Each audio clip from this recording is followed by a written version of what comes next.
नमस्कार दोस्तों, आप सभी का स्वागत है हमारे YouTube चैनल मानव जीवन में। तो चलिए आज की प्रस्तुति शुरू करते हे हैं। दुर्गा माता, आपसे हाथ जोड़कर निवेदन है कि आपके इस वीडियो को जो भी लाइक और चैनल को सब्सक्राइब करे, उसके जीवन में कभी दुख दर्द मत आने देना। नवरात्रि में यह खास 7 संकेत बताते हैं कि माँ दुर्गा आपसे बहुत प्रसन्न है और आपके घर में स्वयं आ चुकी हैं। ये 7 संकेत आप भी अपने घर में अवश्य चेक करना। नवरात्रि के पूरे 9 दिन देवी माँ को प्रसन्न करने का सबसे अच्छा समय माना जाता है। इस समय की गई आराधना और पूजा पाठ का फल बहुत ही जल्दी प्राप्त होता है। नवरात्रि में माँ दुर्गा चैतन्य होती है, इसलिए इन दिनों में की गई सच्ची भक्ति का परिणाम माता दुर्गा हमें तुरंत दिखा देती है। इस समय गलत काम करने से चैतन्य होने के कारण माता रानी हमें यदि हम बुरा करें तो बुरा परिणाम भी तत्काल दिखाती है, हमें दंडित भी करती है। नवरात्रि के पूरे 9 दिन हमें पूर्ण रूप से सात्विक विचार से रहना चाहिए। हमें 9 दिनों तक कपट, छल, ईर्ष्या और द्वेष का परित्याग कर देना चाहिए। महादुर्गा जिस घर में आती है उस घर को पंडितों से भी ज्यादा पवित्र एवं शुद्ध कर देती है। वहां रहने वाले सभी लोगों की बुद्धि भक्तिमय हो जाती है और घर एकदम शांत रहता है, आनंद लगने लगता है। तो आप भी अपने घर में चेक करना।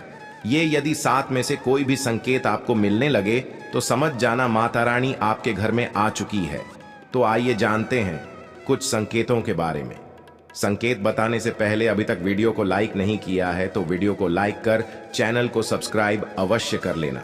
सर्वप्रथम मैं आप लोगों को नवदुर्गा के 9 स्वरूप एवं उनकी महिमा को बताऊंगा।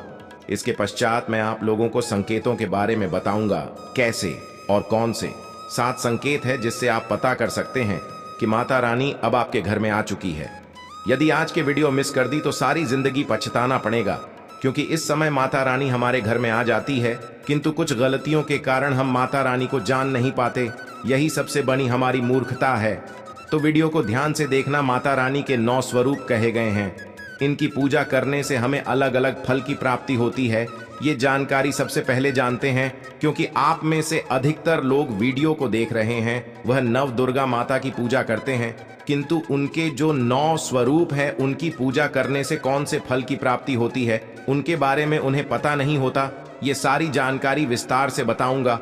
आप माता रानी के सच्चे भक्त हैं तो वीडियो को पूरा अवश्य देखना, क्योंकि अधूरा ज्ञान सदैव खतरनाक साबित होता है। ध्यान से देखना और कमेंट बॉक्स में जय माता दी अवश्य लिखना। नवरात्रि के प्रथम दिन हम देवी माँ शैलपुत्री की पूजा करते हैं। नवरात्रि में जो माता का प्रथम रूप है वह है शैलपुत्री। तो शैलपुत्री के लिए बोला जाता है ये पर्वतराज हिमालय के घर में पुत्री के रूप में उत्पन्न हुई थी, इसलिए इनका नाम शैलपुत्री पड़ा है। नवरात्रि के हम माता शैलपुत्री की उपासना करते हैं। वृषभ में माता शैलपुत्री स्थित रहती है। वृषभ इनका वाहन है। यह अपने हाथों में खड्ग, चक्र, गदा, धनुष, बाण और श्रम को धारण करके संपूर्ण आभूषणों से विभूषित होती है। मेलमणि के समान क्रांति युक्त 10 भुजा माता की है। 10 चरण वाली है। इनके दाहिने हाथ में त्रिशूल और बाएं हाथ में कमल पुष्प सुशोभित है। देवी पुत्री शक्ति, दृढ़ता, आधार पर स्थिरता का है। माता की उपासना करने से जीवन में स्थिरता आती है। तो यदि आप भी माता शैलपुत्री को प्रसन्न करना चाहते हैं तो आपके जीवन में स्थिरता आएगी। माता शैलपुत्री का जो बीज मंत्र है वो है ओम चंद शैलपुत्री। देवी नमक नवरात्रि के दिन हम माता ब्रह्मचारिणी की पूजा करते ही देवी ब्रह्मचारिणी की आराधना करने से कई प्रकार के मनोरथ की पूर्ति होती है। देवी ब्रह्मचारिणी इनका नाम क्यों पड़ा यह भी जान लेते हैं। तो भगवान शिव से विवाह करने के लिए प्रतिज्ञा देवी माता पार्वती ने कठोर ब्रह्मचारी का पालन किया।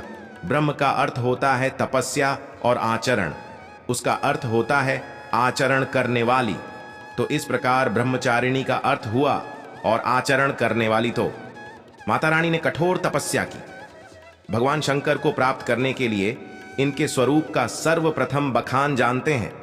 तो देवी ब्रह्मचारिणी के दाहिने हाथ में जप की माला है, बाएं हाथ में कमंडल है और ब्रह्म का स्वरूप है। देवी ब्रह्मचारिणी की उपासना करने से मनुष्य में तप, त्याग, वैराग्य, चार और संयम की वृद्धि है। माता की कृपा से ही सर्वत्र सिद्धि और विजय की प्राप्ति होती है। माता ब्रह्मचारिणी का मंत्र है यह देवी सर्वभूतेषु ब्रह्मचरिणी रूपेण संस्थिता, नमस्तस्य नमस्तस्य नमस्तस्य नमो नमः। नवरात्रि के तीसरे दिन मां चंद्रघंटा की पूजा करते हैं। इस देवी के मस्तक पर घंटे के आकार का केंद्र बना हुआ है, इसलिए माता का नाम चंद्रघंटा पड़ा है। इनके जो छंद हैं ये भयंकर है। घंटे की ध्वनि से ये सभी दुष्ट व्यक्तियों का न करती है, इसलिए माता का नाम चंद्रघंटा पड़ा है।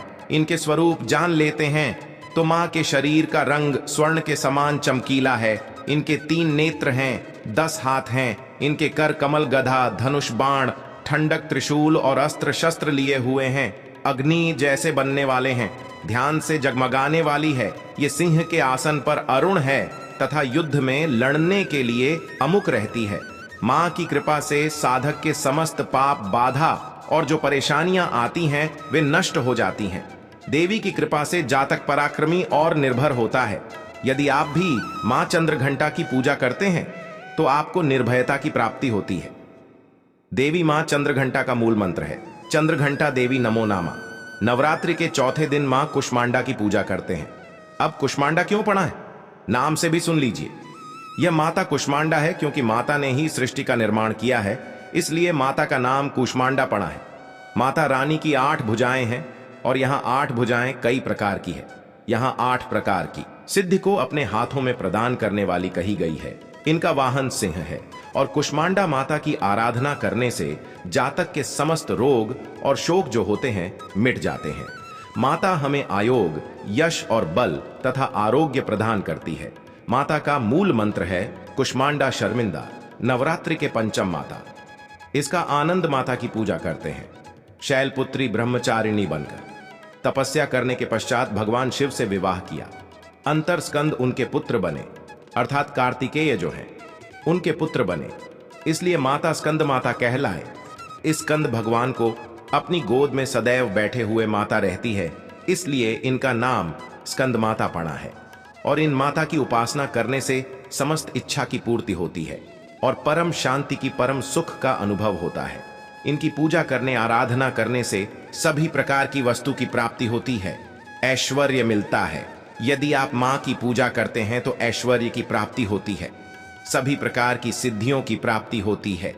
आइए जानते हैं माता का मूल बीज मंत्र, ओम देवी स्कंद माता नमक।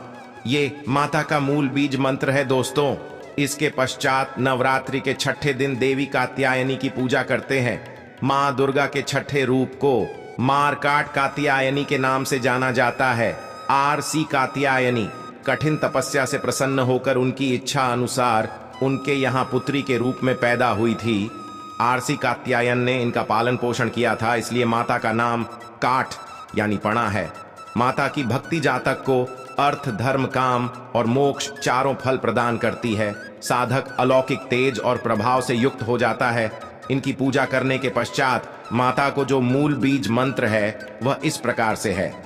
ओम देवी कात्यायनी इस मंत्र से जाप करके माता को प्रसन्न कर सकते हैं।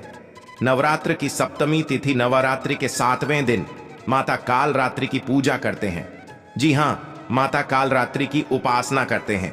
संपूर्ण प्राणियों की पीड़ा हरने वाली, अग्नि भय जल है, भय रात्रि भय को दूर करने वाली, काम, क्रोध और शत्रु का नाश करने वाली हैं। इनकी पूजा करने से सभी पापों से मुक्ति, दुश्मनों का नाश और तेज बढ़ता है। मां अपने भक्तों के सब प्रकार के कष्टों और भय से मुक्त कराती है। माता को जो बीज मंत्र है मेरी क्लीन चामुंडा विजय, इस मंत्र का जाप करने से माता बहुत ही प्रसन्न होती है। या फिर होम काली के नामक इस मंत्र का जाप कर सकते हैं दोस्तों। नवरात्रि की अष्टमी दिन नवरात्रि के जो अष्टम स्वरूप कही गई है मां गौरी, मां दुर्गा का जो अष्टमी स्वरूप है ये मां गौरी है। हिमालय में तपस्या करते समय गौरी का शरीर धूल मिट्टी से ढककर मलिन हो गया था, जिसे शिव ने गंगा जल से ढोकर के मल को बाहर निकाला, मलिन शरीर को गौरव प्रदान किया। इसीलिए माता का नाम गौरी पणा है। और इनकी पूजा करने से क्या फल प्राप्त होता है आइए जानते हैं। ये सभी देवियों की तुलना में सबसे जल्दी प्रसन्न होती है। और यदि आप जल्दी प्रसन्न करना चाहते हैं देवी दुर्गा के स्वरूप में किसी भी देवी की तुलना में, आप महागौरी की पूजा करना शुरू कर दीजिए। इनकी पूजा करने से ये प्रसन्न होती है। देवी का जो स्वरूप कहा गया है वो है सिद्धिदात्री मां। दुर्गा जी का जो स्वरूप है वह है सिद्धिदात्री। यह सभी प्रकार की सिद्धि को देने वाली है। सिद्धि अर्थात मोक्ष को देने वाली। तो देवी मां का पूजा पाठ करने से सभी प्रकार की सिद्धि की प्राप्ति होती है, सभी प्रकार की कामना की पूर्ति होती है। इसीलिए नवरात्रि के 9वें दिन इनकी पूजा से असंभव कार्य को भी संभव कर सकते हैं। इसलिए अधिक जितनी भी जातक है, साधक है, सिद्ध प्राप्त करने वाले साधक मां सिद्धिदात्री की पूजा करते हैं। और मां कभी भी चाहे असुर हो, चाहे मानव हो, चाहे दानव हो, चाहे कोई भी हो, कितना भी उत्तम सा धूप क्यों ना हो, किसी पर यह भेदभाव नहीं करती, सभी को यह सिद्धि प्रदान करती है। इनका जो बीज मंत्र है सिद्धिदात्री, आप में से अधिकतर दर्शक हमें कमेंट करते हैं कि गुरुजी हमें सिद्धि की प्राप्ति करने के लिए क्या करना चाहिए। तो यदि सिद्धि प्राप्त करना चाहते हैं तो मां सिद्धिधरती की आराधना करना शुरू कर दें और जो बीज मंत्र बताया है इस बीज मंत्र का जितना ज्यादा हो सके जाप करें। इस बीज मंत्र का जाप करने से आपको 8 प्रकार की सिद्धि और 9 प्रकार के निधि की प्राप्ति होती है। आइए अब इस वीडियो में जानते हैं नवरात्रि में ये 7 संकेत बताते हैं। मां दुर्गा आपसे बहुत प्रसन्न है और आपके घर में आ चुकी हैं। पहला संकेत है बार बार गौ माता का आना जिन्स। घर में मां दुर्गा रहती है, उस घर में उनकी बहन कामधेनु उनकी सेवा के लिए, उनके दर्शन के लिए बार बार घर के द्वार पर बिल्कुल ही आती है और ये घर के इर्द गिर्द घूमती रहती है। वहां से 9 दिनों तक नहीं भागती तो समझ जाना माता रानी आपके घर में आ चुकी है। दूसरा संकेत मधुमक्खी का घर में आना।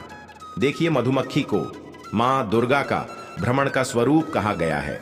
जिस घर में नवरात्रि में मधुमक्खी आती है तो समझ जाना उस घर में माता आ चुकी है, क्योंकि जो मधुमक्खी है ये महादुर्गा का ही स्वरूप कही गई है और यह अपने पूर्ण स्वरूप के दर्शन के लिए अर्थात 9 दुर्गा के दर्शन के लिए सेविका बन करके आती है। तो समझ जाना आपके घर में मां दुर्गा आ चुकी है। तीसरा संकेत ज्योति का तेल, गति में चलना।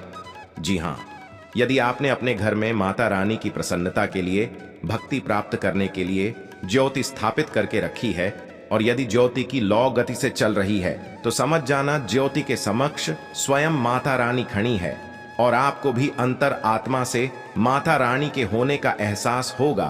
तो इन संकेतों से भी पता कर सकते हैं कि माता रानी आपके घर में आ चुकी है। चौथा संकेत नवरात्रि में दीपक की बात ही में फूल का बनना। यदि आपके दीपक की बत्ती में अचानक से फूल बनने लगे तो समझ जाओ नव दुर्गा माता आपके ऊपर बहुत प्रसन्न है, आपके ऊपर पूर्ण रूप से अपनी कृपा बरसा रही है और माता रानी आपके घर में आ चुकी है। आप सभी कष्टों को दूर माता रानी इस लोक से फिर जाएगी अर्थात आपके घर से जाएंगी। 5वां संकेत बताते हैं बार बार घर में यदि काली चींटी निकलने लगे, यदि काली चींटी समूहबद्ध निकल रही है और रास्ता काटती है तो समझ जाना माता रानी आ चुकी है और आपके सभी प्रकार की इच्छा को पूर्ण करके जाएंगे। ये माता लक्ष्मी के होने का एहसास कराता है। अचानक घर में मनमोहक सुगंध आने लगे। यदि आपको अपने घर में अचानक से इतर जैसी कोई सुगंध आने लगे, ठंडी हवा चलने लगे तो समझ जाना माता रानी आ चुकी है और अपने होने का एहसास आपको करा रही है। तो इन संकेतों से भी पता कर सकते हैं कि माता रानी आपके घर में आ चुकी है। साथ अब संकेत फटे कपड़े पहने। यदि कोई याचक आ जाए तो समझ जाना माता रानी आपके द्वार पर याचक बंद करके आ चुकी है। नवरात्रि में कोई भी याचक आए तो खाली हाथ भूलकर भी मत जाने देना, क्योंकि स्वयं माता रानी परीक्षा लेने के लिए याचक बनकर के आ जाती है, क्योंकि इस बार अपने भक्तों की परीक्षा लेने के लिए धरती पर स्वयं आते हैं और यह आपको समझना होगा। तो यह 7 संकेत बताते हैं कि माता रानी आपके घर में आ चुकी है और आपसे काफी प्रसन्न है। इनमें से आपको कौन सा संकेत मिला है हमें कमेंट सेक्शन में अवश्य बताएं और कमेंट बॉक्स में जय माता रानी अवश्य लिखें। आशा है कि आज की इस प्रस्तुति में बताई गई जानकारी आपको अच्छे से समझ आ गई होगी। वीडियो में दी गई जानकारी अगर अच्छी लगी हो तो प्लीज हमारे चैनल मानव जीवन को सब्सक्राइब करें, लाइक करें। धन्यवाद।